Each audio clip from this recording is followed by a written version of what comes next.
Bir güzel sevmiştim, yanağı gamze, benziyordu gülüşleri sazıyla söze. Benziyordu gülüşleri sazıyla söze.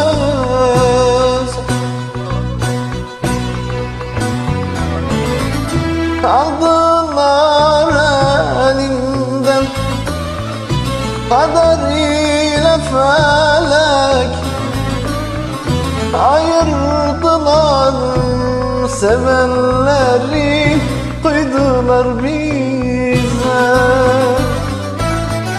Ayırdılar sevenleri, kıydılar bize.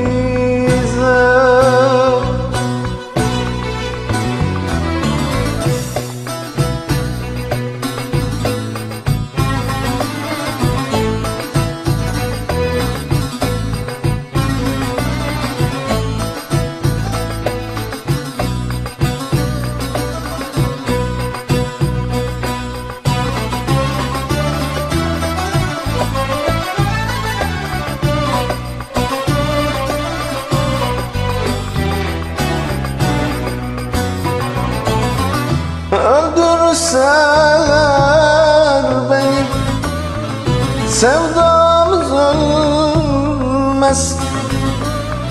Seni nasıl sevdiğimi kimseler bilmez.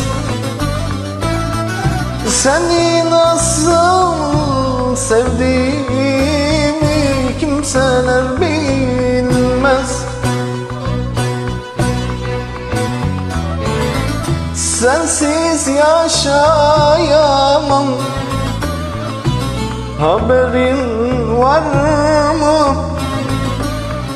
Adını kalbime yazdım, kader silemez. Adını kalbime yazdım, kader silemez.